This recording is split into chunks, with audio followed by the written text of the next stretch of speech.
श्री शिव महापुराण शतरुद्र संहिता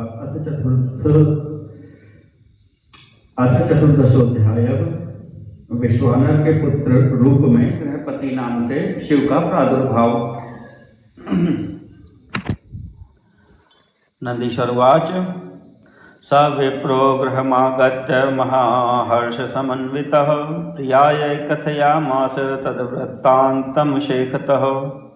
नंदीश्वर बोले, हे सनत कुमार, घर आकर उस ब्राह्मण ने परम हर्ष से युक्त होकर अपनी स्त्री से सारा वृत्तांत कह सुनाया। तच्छ्रुत्वा विप्रपत्नी सा मुदं प्राप शुचिस्मती अतीव प्रेम संयुक्ता प्रशंस विधिं निजम्।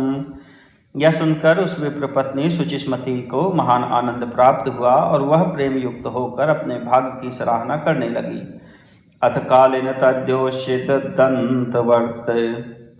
दंतर्वत्नी बभूवः विधिवद विहिते तेन गर्भाधानाख्य कर्मणि। तदनंतर कुछ समय के बाद उस ब्राह्मण द्वारा यथाविधि गर्भाधान कर्म किए जाने पर उसकी पत्नी गर्भवती हुई। तथा पुंसवनम तेन स्पंदनात् प्राग विपश्चिता गर्होक्त विधिना सम्यक कृतं पुंसत्व विवृद्धये। तत्पश्चात उस विद्वान ब्राह्मण ने गृह सूत्र में कथित विधि के अनुसार पुंसत्व की वृद्धि के लिए गर्भ स्पंदन के पहले ही भली भांति पुंसवन संस्कार किया। सीमंतोथाष्टमे मासे गर्भरूप समृद्धिकृत सुख प्रसव सिद्धौ च तेनाकारी क्रियाविदा।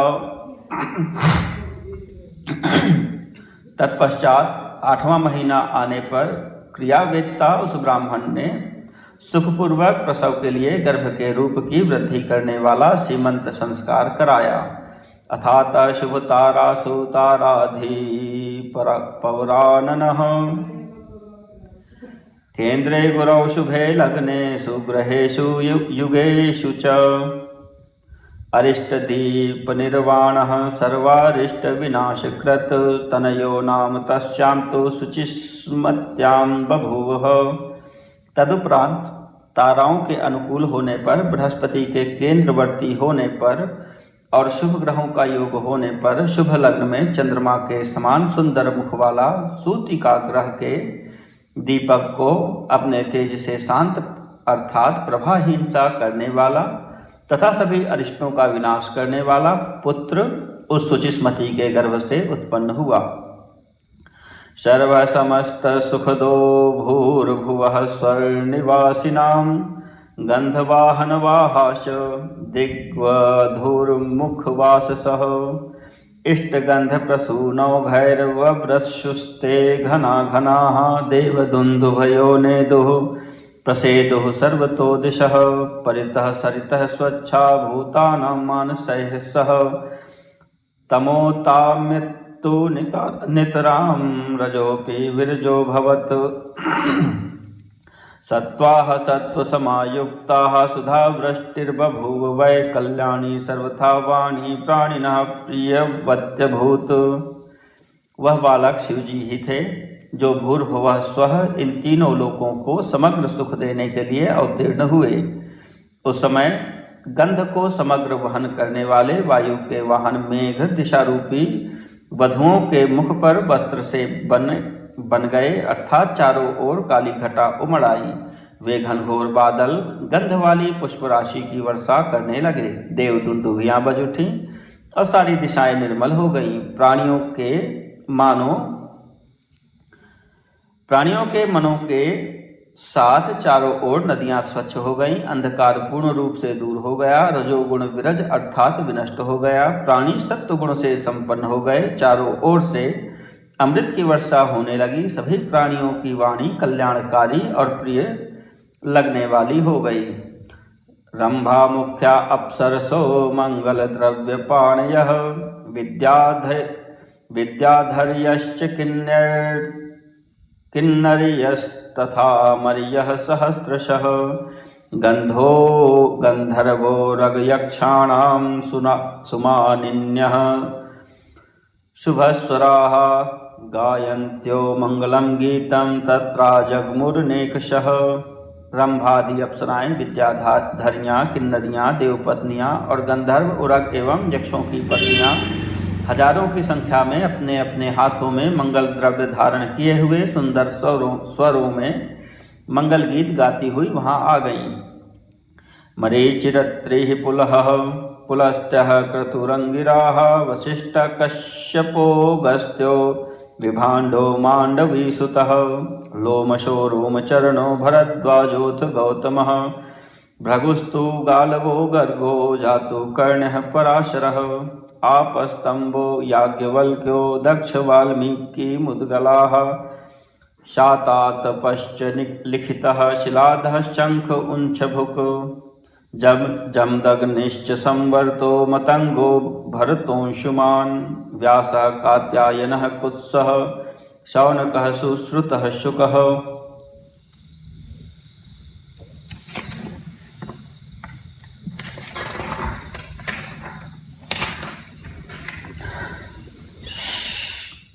ऋष्यशृङ्गोऽथ दुर्वासाः शुचिर्नारदतुम्बुरु उतङ्को वामदेवश्च पवनोऽसितदेवलौ सालङ्कायनः रीतौ विश्वामित्रोऽथ भार्गवः मृकण्डः सह पुत्रेण पर्वतो दारुकस्तथा धौम्योपमनुवत्साद्या मुनयो मुनिकन्यकाः तच्छान्त्यर्थम् समाजगमुर्धन्यं विश्वानराश्रमम्।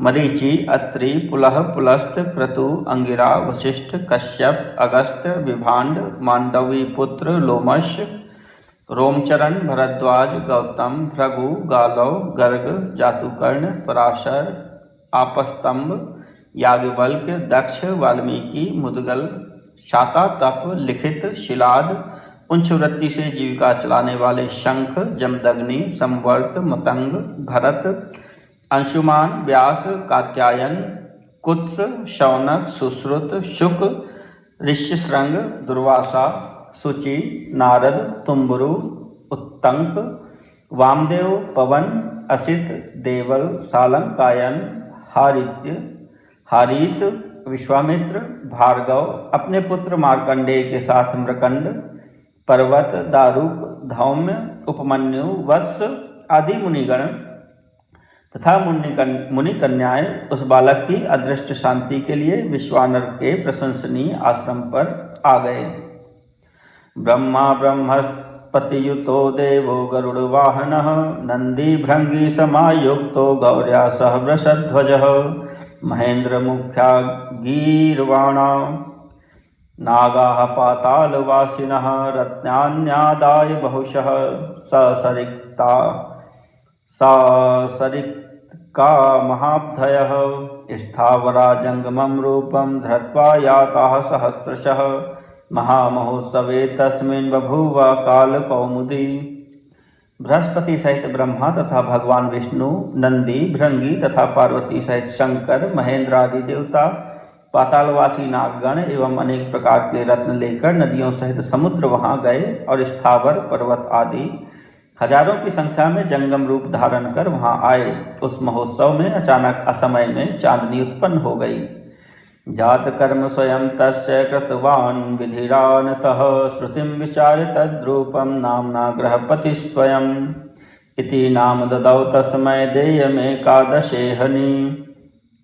नाम कर्म विधानेन तदर्थं श्रुतिमुच्चरन् चतुर्निगम मंत्रोक्तैराशीर्भिर्भिन्नन्द्य च समायाद्धं समारूह्य सर्वेखां च पितामह कृत्वा बालोचितां रक्षां लौकिकीं गतिमाश्रितः आरूह्य यानं स्वं धाम हरोपि हरिणा ययौ। उसके बाद ब्रह्मा ने विनम्र होकर स्वयं उसका जात कर्म संस्कार किया। फिर वेद विधि का विचार करके 11वें दिन उसके रूप को देखकर उसका नाम ग्रहपति रखा। उन्होंने नामकरण के समय श्रुति के मंत्रों का उच्चारण करते हुए चारों वेदों के 4 मंत्रों से उसे आशीर्वाद देकर लौकिक रीति का आश्रय लेकर रक्षा मंत्रों से उसकी बालोचित रक्षा संपन्न की और हंस पर सवार हो सबके पितामह व ब्रह्मा जी अपने धाम को चले गए। इसी प्रकार विष्णु के साथ शंकर भी अपने वाहन पर सवार हो अपने लोक को चले गए। अहो रूपमहो तेजस्तहो सर्वाङ्गलक्षणम् अहो शुचिस्मति भाग्यमाविरासीत् स्वयं हरः अथवा किमिदं चित्रं सर्वभक्तजनेष्वहो स्वयमाविर्भूतरुद्रो यतो रुद्रस्तदर्चितः। वे आपस में विचार कर रहे थे कि अहो कैसा इसका रूप है, इसका विलक्षण तेज कैसा है और इसकी सभी अंग लक्षण कैसे हैं। देखो सुचिस्मति कैसी भाग्यवती है कि इसके गर्भ से साक्षात शिव जी प्रकट हो गए। अथवा शिव जी के भक्तों में इस प्रकार की घटना कोई आश्चर्य की बात नहीं है जिससे उनके द्वारा अर्चित रुद्र स्वयं प्रकट हो गए। इति स्तुवन्तस्ते न्योन्यम संप्रहृष्टतनुरुहाः विश्वानरं समाप्रच्छ जगमुः सर्वे यथागतम्। इस प्रकार आपस में प्रशंसा करते हुए पुलकित रोमों वाले सभी देवता विश्वानर से आज्ञा ले जिस प्रकार आए थे उसी प्रकार चले गए। अतः पुत्रं समीहन्ते गृहस्थाश्रमवासिनः पुत्रेण लोकान् जयति श्रुतिरेखा सनातनी। पुत्रवान व्यक्ति पुत्र से लोगों को जीतता है, यह सनातनी श्रुति है। इसीलिए समस्त गृहस्थ पुत्र की कामना करते हैं। अपुत्रस्य गृहं शून्यम् अपुत्रस्यार्जनं वृथा अपुत्रस्य तपश्छिन्नं नोपवित्रत्य पुत्रतः। पुत्रहीन का घर सूना है, पुत्रहीन का धन कामना व्यर्थ है, अपुत्र का तप खंडित है। जिसको पुत्र नहीं है वह कभी पवित्र नहीं होता। न पुत्रात् परमो लाभो न पुत्रात् परमं सुखम न पुत्रात् परमं मित्रं परत्रेह च कुत्रचित्। पुत्र से बढ़कर कोई परम लाभ नहीं, पुत्र से बढ़कर कोई परम सुख नहीं और इस लोक तथा परलोक में पुत्र से बढ़कर कोई परम मित्र नहीं है। निष्क्रमोऽथ चतुर्थेस्य मासी पित्रा कृतो गृहात् अन्नप्राशान्नमब्दार्धे चूडाब्दे चार्थवत् कृता। चौथे महीने में गृहपति के पिता ने उसका गृह निष्क्रमण संस्कार किया। फिर छठे महीने में उसका विधि पूर्वक अन्नप्राशन और वर्ष पूरा होने पर चूड़ाकरण संस्कार किया। कर्णवेधम ततः कृत्वा श्रवणर्क्षे च सकर्मवित् ब्रह्मतेजोभिवृद्ध्यर्थं पंचमे दे व्रतम ददौ। इसके बाद उस कर्मवेदता ने श्रवण नक्षत्र में कर्णवेद करके उसके ब्रह्मतेज की अभिवृद्धि के लिए 5 वर्ष की अवस्था में यज्ञोपवीत संस्कार किया। उपाकर्म ततः कृत्वा वेदानध्यापयत् सुधीः त्रयब्दं वेदांश विधिनाध्यष्ट सांग पद क्रमान। पुनः बुद्धिमान पिता ने उपाकर्म कर उसे वेदों का अध्ययन कराया। इस प्रकार 3 वर्ष में ही उसके विधि पूर्वक अंग पद तथा क्रम सहित समस्त वेदों को पढ़ लिया। इस प्रकार 3 वर्ष में ही उसने विधि पूर्वक अंग पद तथा क्रम सहित समस्त वेदों को पढ़ लिया। विद्या जातम समस्तम सा साक्षी मात्रम गुरोर्मुखात् विनयादि गुणान विष्कुर वंजग्राह शक्तिमान। प्रतिभाशाली उस बालक ने गुरु पिता के मुख से समस्त विद्याएं अपने विनय आदि गुणों को प्रकाशित करते हुए मात्र साक्षी भाव से ग्रहण कर लिया। ततोथ 9वें वर्षे पित्रोः शुश्रूषणे रतं विश्वानरं गृहपतिं द्रष्टुमायाच नारदः। तदुपरांत 9वें वर्ष में माता पिता की सेवा में निरत गृहपति तथा उसके पिता विश्वानर को देखने के लिए नारद जी वहां आए। विश्वानरोटजं प्राप्य देवर्षिस्तं तु कौतुकी अप्रच्छत कुशलं तत्र गृहीतार्घास्तनः क्रमात्। ततः सर्वं च तद्भाग्यं पुत्रधर्मं च सम्मुखे विश्वानरं समुवद स्मृत्वा शिवपदाम्बुजं।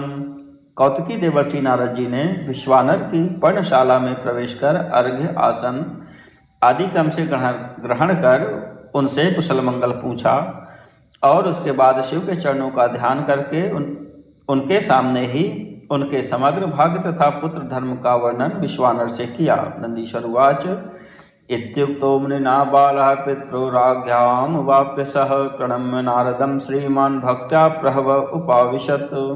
नंदीश्वर बोले, हे सनत कुमार, तदुपरांत मुनि नारद जी के द्वारा इस प्रकार कहे जाने पर वह शोभा संपन्न बालक माता पिता की आज्ञा प्राप्त कर भक्ति पूर्वक उनको नम्रता से प्रणाम कर बैठ गया।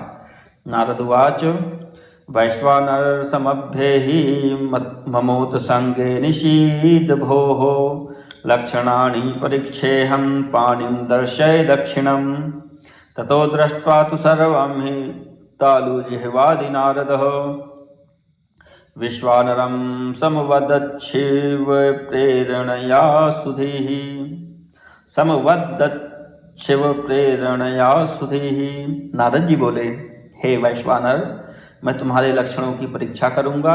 तुम आओ, मेरी गोदी में बैठ जाओ और अपना दाहिना हाथ मुझे दिखाओ। तब विद्वान नारद जी बालक के तालु जिह्वा आदि को देखकर शिव जी की प्रेरणा से विश्वानर से कहने लगे।